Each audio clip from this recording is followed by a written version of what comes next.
Hi, it's Laura at Aquamarine18 Tarot and Books. Thanks for stopping by my channel today. Welcome or welcome back. I am here with a video about a system of divination that I really love, but I haven't really made any videos about, and that is Geomancy. A TarotTube friend had asked me if I would consider making a video about the different tools that I use to cast a Geomancy reading, since she's interested in getting into Geomancy herself. And so this is that video. I'm going to go through the different Geomancy tools that I use, as well as some other Geomancy tool options that I don't happen to have, but that may be something that you would be interested in as a prospective Geomancy reader. Before I get to the tools though, I want to introduce a little bit about Geomancy and how the casting of a Geomancy reading works, to give some context to my discussion of the different options for Geomancy tools and why I might prefer some types of casting tools over others. This is not going to be a how-to Geomancy video, so I just want to get that out of the way now in case anyone has clicked on this hoping for a Geomancy tutorial. This is not that. If there's interest in Geomancy, maybe I would make some more videos about Geomancy, like walking through a reading example. But for this video, I'm just going to explain a little bit about how casting Geomancy works, show a bunch of options for casting tools, at least some of which I'm confident that most folks watching this video already have in their home, whether they read Geomancy or not. And then I think I'll conclude the video with a brief discussion of how I work with Geomancy in my divinatory and magical practice, and some other ways that one might work with Geomancy in one's practice. So for folks who are unfamiliar with Geomancy, Geomancy is based around a set of 16 Geomancy figures. And each of the 16 Geomancy figures is comprised of 4 lines of dots, and each line has either 1 dot or 2 dots.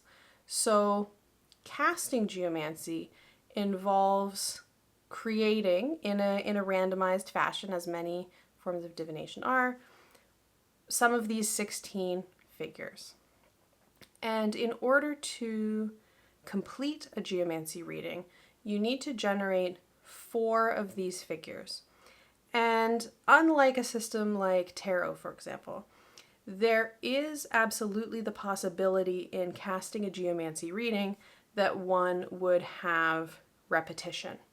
So you might, for example, cast the figure Albus 3 times and the figure Populus once, and that be the beginning of your reading. I've never had it happen personally, but in casting a Geomancy reading, the possibility for that repetition amongst the 4 figures that you're creating does need to be there.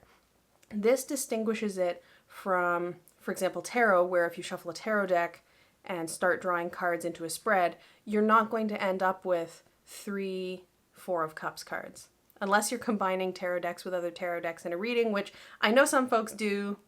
It's not a thing that I do, but that repetition is not there in the same way. So this is going to be an important consideration when I talk about some of the tools. To complete a Geomancy shield reading, you work with a sheet that looks something like this. This is a Geomancy reading sheet that Kelly from The Truth and Story created. I will link to Kelly's video, one of her videos, on Geomancy below, because this is something that you can download. She's got in her description box a link to a dropbox folder where you can find some Geomancy files. You may also see Geomancy charts that look like this that are more shield shaped. This is from the guidebook to James Eads Geomantic Visions coins. So the way that a Geomancy casting works, and again, this is not a how-to, just a basic explanation, is that you begin by casting your 4 figures, and once you've created those 4 figures, the rest of the chart is filled in ways that are directly derived from those 4 figures. So in a chart, like this one for example, all of these different boxes will be filled in with one of the 16 Geomancy figures, right? There's 8 across the top there, and then you'll have 4 here in the middle, and there's, 2 and then 1. This looks like 3 across the bottom, but it's 2 and then 1. So the only ones that you're actually casting for with a casting tool are the first 4, which are called the mothers. The rest fill in by transferring different numbers of dots in different ways across the chart. So with this said, I'm going to turn the camera down to the tabletop and show some different options for tools that you can use to generate 4 of these Geomancy figures in order to start your reading, which once you've done the 4 figures, the casting part is really done. So you generate your 4 figures, then you can put your tools aside and you're just working on the shield chart itself. So on to the tools. Now on to perhaps the fun part, the part about Geomancy casting tools. Something really nice about Geomancy as a system is that you really don't need much.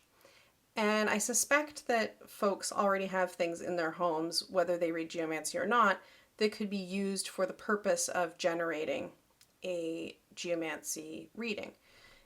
You really just need something that can generate single and double dots, or an odd number and an even number, in a randomized way, right, in order to fill in a Geomancy chart. You could, go the very simple route of flipping a coin. If you ahead of time designated one side of that coin as representing 1 dot and the other side of the coin representing 2 dots, and you set that association ahead, you could then flip that coin a whole bunch of times, 16 times, in order to get either a single dot or a double dot sufficient times to generate a Geomancy reading. That would work, right? You need something that can make a 1 and a 2. A coin flip is a randomized thing that would work. Another common option that I think is very accessible and approachable is to use a die. I suspect most folks have a D6 die lying around somewhere. Even if it's inside a board game, it will work just fine.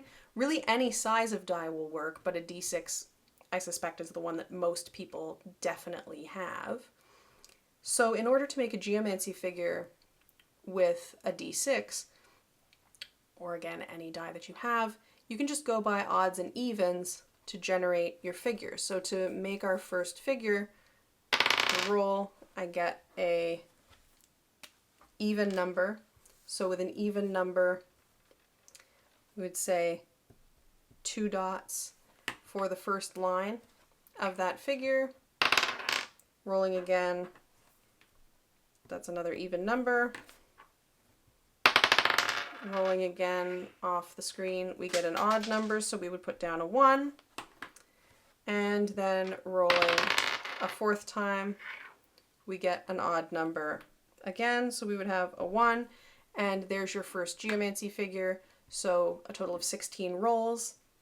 And you would have the 4 figures that you need to complete a reading.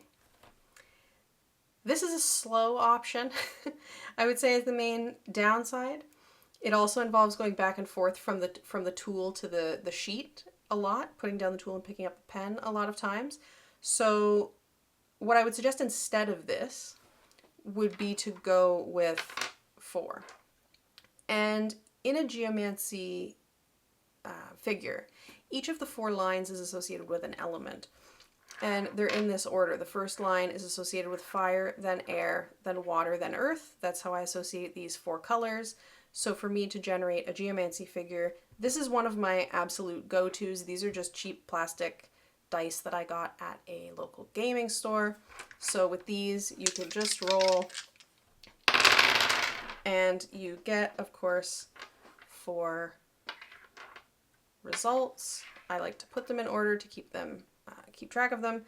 So that would give us a 2 for the fire. That would be an even number for the first, an odd number for air, an even number for water, and an odd number for earth. There we get Acquisitio as our second figure. So with this, you only have to roll 4 times, and that gives you your 4 figures. So this is a good, I think, very affordable, you may well already have it in your house, to use, way of doing a geomancy reading that works perfectly well. Another dice-based option is to use, these kind of different kinds of dice. This is out of a set that I use for Dungeons and Dragons and other kinds of tabletop games. So if you play any kind of tabletop game, you probably have dice that look like this. And in that set of gaming dice, you will have 4 that correspond to platonic solids that are again associated with the elements. The D4 pyramid shape is associated in platonic thinking with fire. It's fairly easy to remember because it kind of stands up like a little campfire might. The D8 is the platonic solid for air. The D20, water. And the stable square D6, earth. So just like the 4 colored dice, this is the exact same thing. You get even and odd numbers and you generate your figure that way. So here I got a 4, so that's even, a 6, even again, a 4, so even again, and a 1 is odd. So that gives a geomancy figure. So again, you can just roll those 4 times. The upside of this system, I think, is that, again, it's a tool that a lot of folks might already have. Also, I think bringing in the idea of the platonic solids, to work with this really ancient divinatory system, there's something kind of philosophically satisfying about that to me.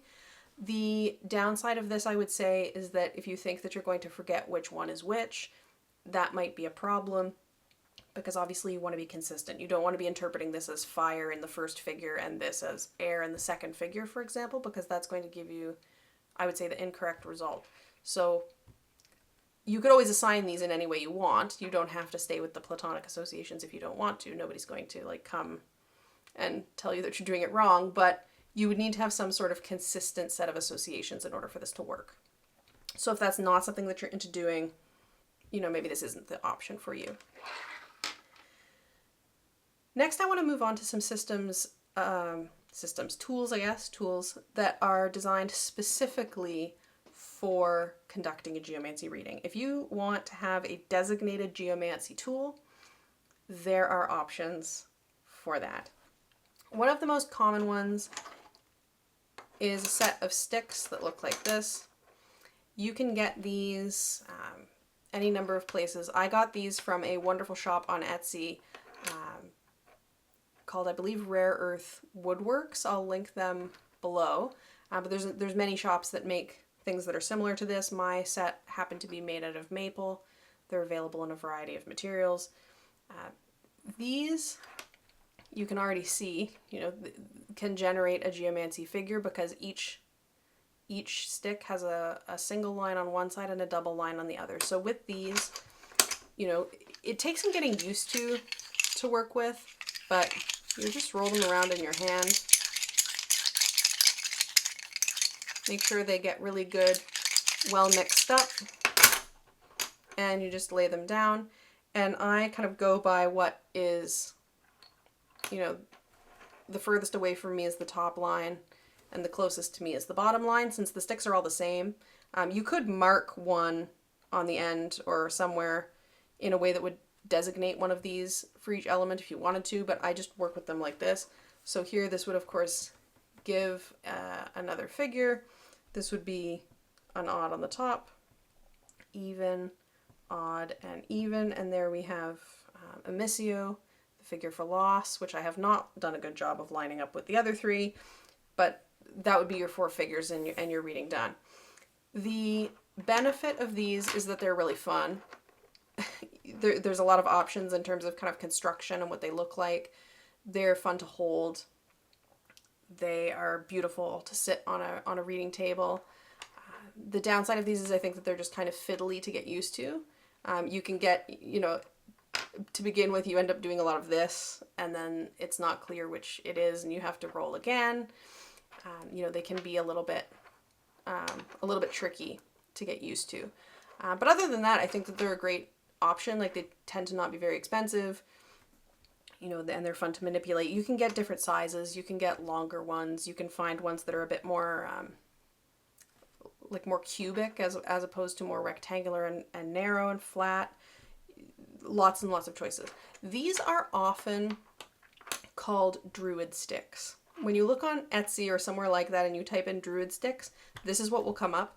I will just say that this druid has no idea why that is.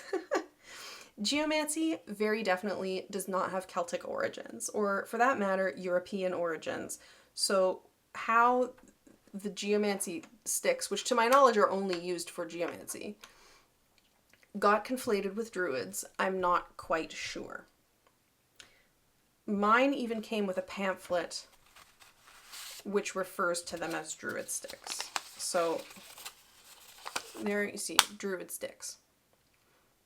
And it gives each figure, it gives the figures names in English, which is not usually how I work with them, but it's fine. And it suggests casting, the instructions here suggest casting a single geomancy figure. This is not something I've ever done. I mean, I see no reason you couldn't, but I also don't see why you would. And then it gives you keywords for each of the figures. Now, again, no idea why this is called druid sticks, but they're really fun to work with for geomancy. Finally, in terms of tools that I have, I would like to share with you the Geomantic Visions coins created by James Eads. These were part of the Kickstarter for the Cosmovisions Oracle deck, and they are still available entirely separately from the deck. These are a set of 16 coins, and each coin has a geomancy figure on it. So that's Via, and you can see its name there is written on the top and bottom. The backs of the coins have imagery from the Cosmovision deck because James Eads associated each of the 16 geomancy figures with the 16 court cards. This is not traditional. I have never seen this done anywhere else.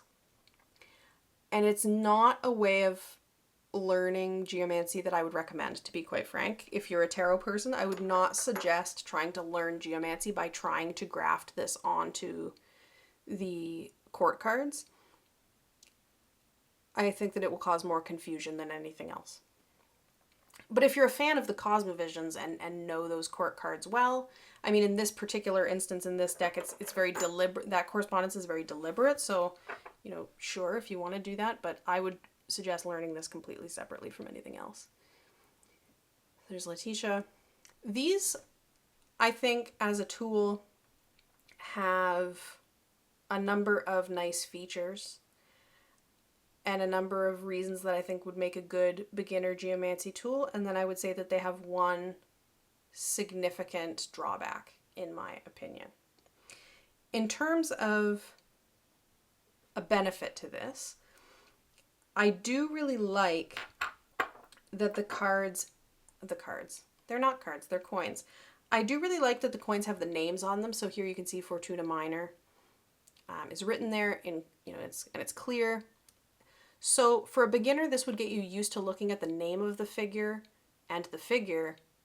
You know, you could theoretically use them as flashcards for remembering which figure is which if you really wanted to. Right? I think that that has a really good benefit for a beginner. It also means that you're not going to confuse them, because with the 16 figures, there are figures that are the same as each other than being upside down. So for example, this figure oriented like this would be Fortuna Major. But because the text is there, you're not going to make that mistake, because now the text is upside down. And when the text is upright, that's what you're looking at, Fortuna Minor. So I think that there's a number of things that are useful here. I will also say that this set is just really well made. They're a really nice thing to hold. They feel special. You know, they're heavy, they're substantial, they make a nice noise when you shake them around in the bag. They're a nice physical object. to hold. There is a downside to this, I would say, or a shortcoming. Maybe it's not a downside. The challenge with these that you have to be aware of is that you can't use these by drawing out a figure. There's Caput Draconis as your first figure, and then go into the bag again and draw out a second figure. There's Populus, and keep going until you have 4. The reason you can't do that again is because it eliminates the possibility of repetition to do it that way. So I could see it being really nice to have them all lined up in a line, just as a nice visual, but you really can't use these that way without messing up the mechanics of the reading. So in order to use these, you do have to draw one from the bag, put it back in the bag, shake up the bag, and then draw again. Write it down, put it back in the bag, shake up the bag, and draw again, and do that 4 times. You can't just draw them out one after the other. So if that is a thing that would bug you, it is a thing to be aware of with this system. I'm fine with it. I know that that's how it works, but it could be a thing that I could see someone getting these and then being annoyed that they couldn't lay them all out in a line. You know, that's one shortcoming. These are really nice to use as like talismans, if geomantic magic is a thing that might interest you. If like, you know, carrying around one of these for the day that speaks to something that you want to bring in is something that you could imagine enjoying doing. These are nice for that. Something that's a kind of fun extra that comes with those Geomantic Vision coins is an extra set of 4 coins that are based on the elements. So here you can see these 2 little trees here are earth, and on the other side there's 1. And you get the same thing for each element. So here we have 2 kind of bird designs, which might not look like birds on camera, but they do. 2 there and 1, and that's air. The same thing for this kind of flame design for fire, and it's a water lily for water, and there's 2 on the back. I use these as much as I use the main coins, because these are really a fun way to generate a figure. So you can just, you know, shake them around, make sure they're nice and then put them down. And you don't need to worry about where things land really, because they're elemental, right? So you know that water is going to be the 3rd line, fire is the top, air is 2nd, and earth is last. So with that, you have your figure of 2 dots followed by 2 and 1 and 1. This is a really nice, clean way to generate a geomancy figure that I really like. And I think this was just kind of a little bonus. This wasn't really included as a real selling feature of the Geomantic Visions, so much as it was a little treat that I'm quite happy was included. So the coins do come with this other option that I think is really fun to use. Now, there are a few other options for geomancy tools that I do not own examples of, but that are certainly options if you're looking to get into geomancy that you might consider. One is to use a deck of cards. There are a number of card decks available, you can search for them online, that are based on the geomancy figures. The one that I'm going to put a picture of here is by Kristen of Over the Moon Academy, who has a ton of amazing decks on Printer Studio. And her geomancy deck has 64 cards in it. So what she's done is really make 4 decks of 16 cards each. So the way that you would use this is separate them out into 16s, like 4 sets of 16, with the 16 figures represented in each of the 4 piles. And then you would shuffle the first set of 16 cards and draw out 1 figure. You would put it down, pick up the next set of 16 cards, shuffle and draw 1 figure. So it preserves that ability to have a repeat card and to always be generating from the full set of 16. Again, you couldn't just have a deck of 16 cards and draw 4 cards off the top or 4 cards after you split the deck, because it would eliminate that repetition. It would create a kind of faulty result. So I think Kristen's deck is well designed. I've never worked with cards for geomancy. I like using more kind of casting based methods, but if you're a card person, something like this might appeal to you. The last option that I know of is to use what is often called a Rommel or Cura dice, and these are a tool that are very ancient. These have been around for a very long time. As I understand it, historically they would be brass. There are some beautiful museum images of ancient Rommel or Cura dice, and they effectively look like dice on a stick, a kind of central axis that you would roll the cubes around in your hand, you know, until they were randomized, and then put them down, or maybe put them down into your palm to get your geomancy figure that way. I have never used one of these.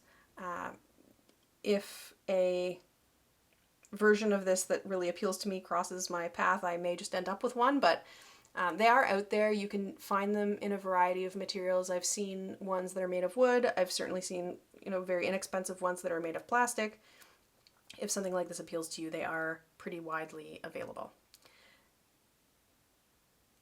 The last thing in terms of a geomancy tool I will mention is that, you know, again, you do need to have some kind of shield spread to use. The Cosmovisions comes with, Geomantic Visions, excuse me, comes with one that is shield shaped. So you could copy this from the book and, you know, photocopy it effectively and use that for your reading.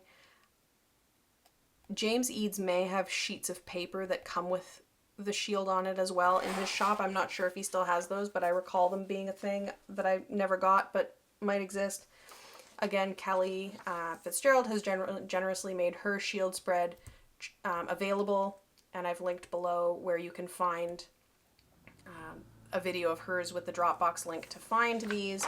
You can also find a range of kind of fancy looking decorative ones on Etsy as PDF downloads. You can also look at a couple online and then make your own in a computer program. It doesn't really have to look like anything in particular other than having 8 figures across the top.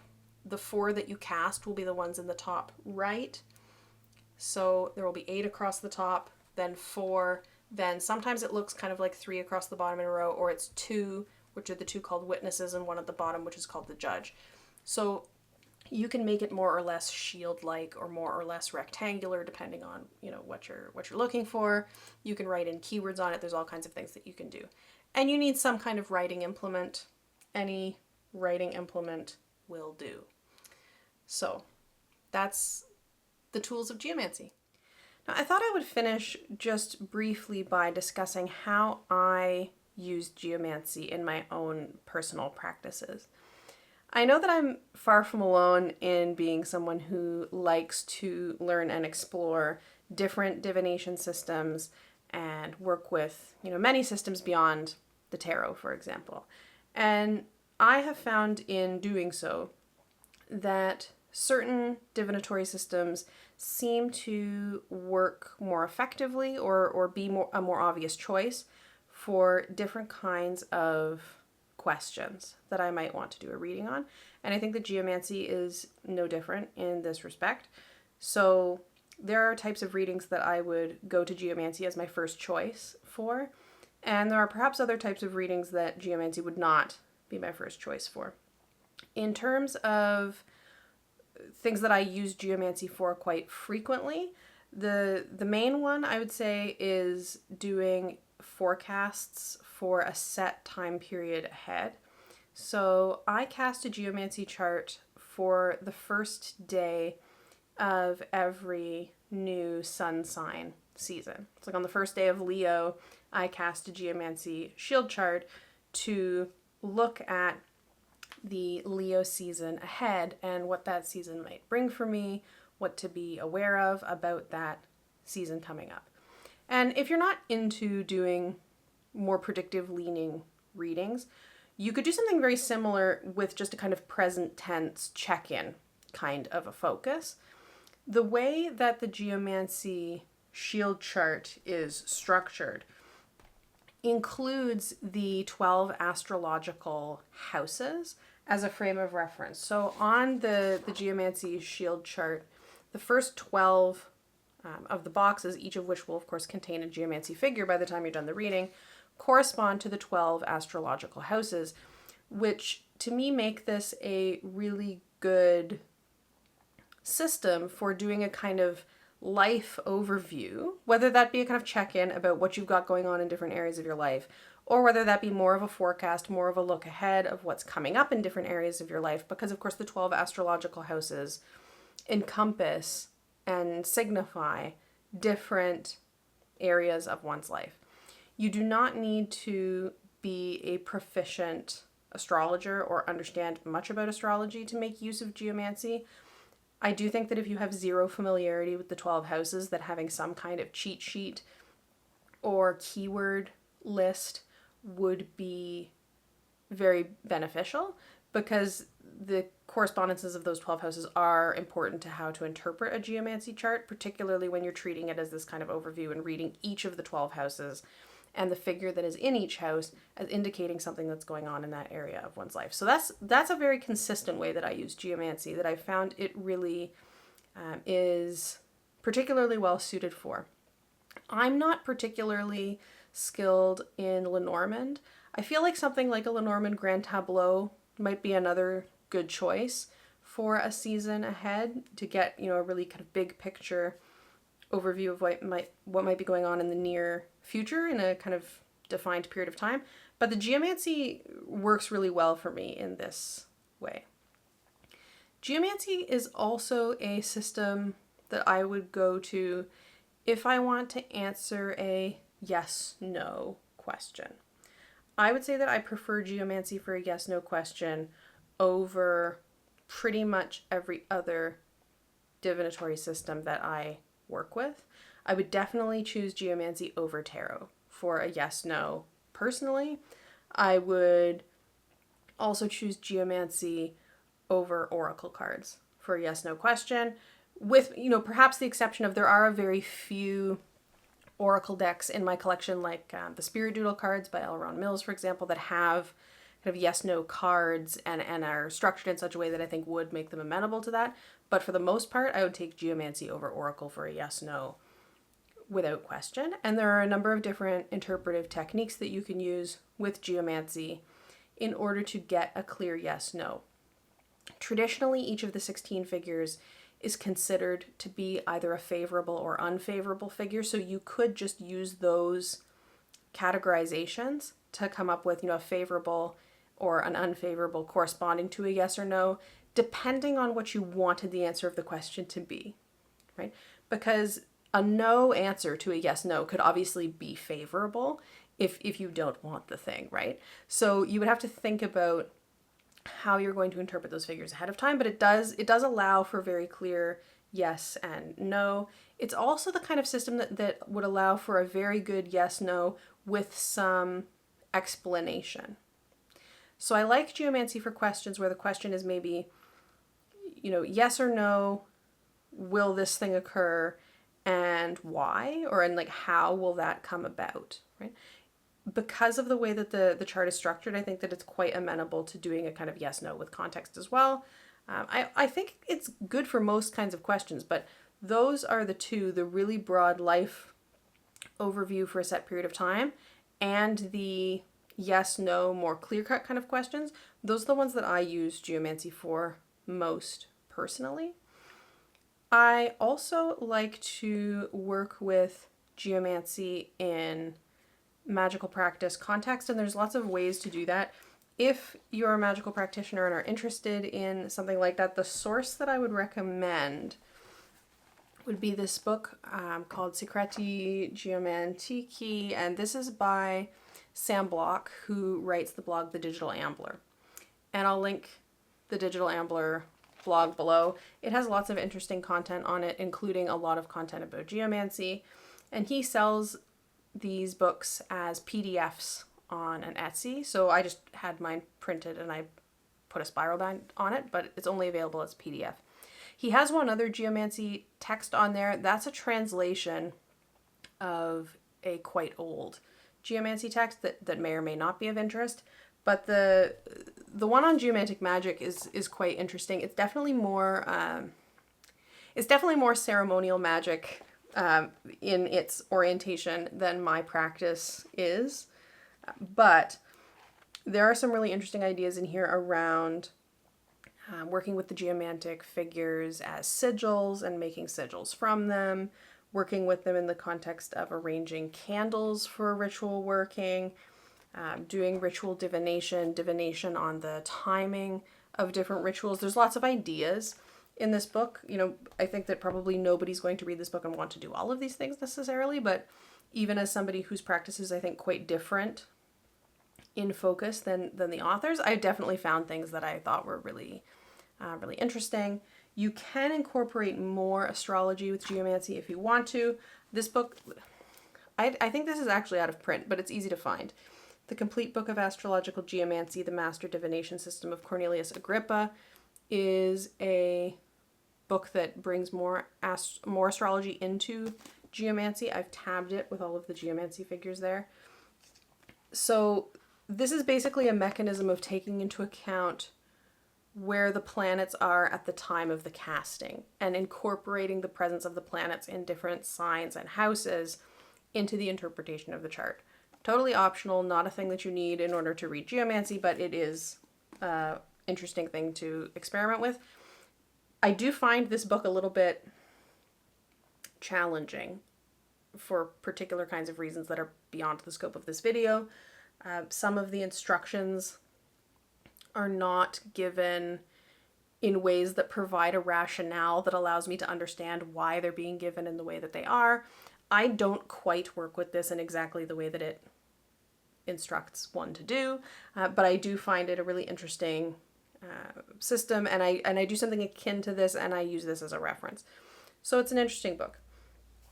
So to sum up, Geomancy is a really fascinating system, I think, and I think it's amenable to a pretty wide range of readings.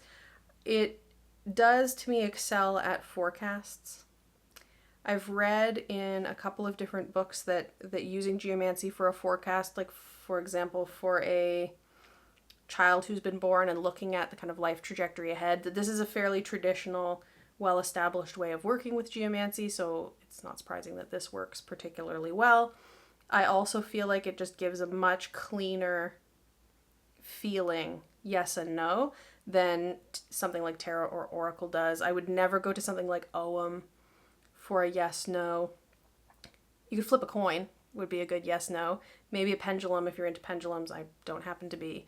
But Geomancy is a great system. So if this video has any interest, and folks are interested in more Geomancy content, I'm happy to chat further about it. There are some great Geomancy videos online, including Kelly Fitzgerald from The Truth and Story, who I've linked below. I mostly learned Geomancy really through taking Kelly's Geomancy class, which is really fantastic. I can't recommend it enough.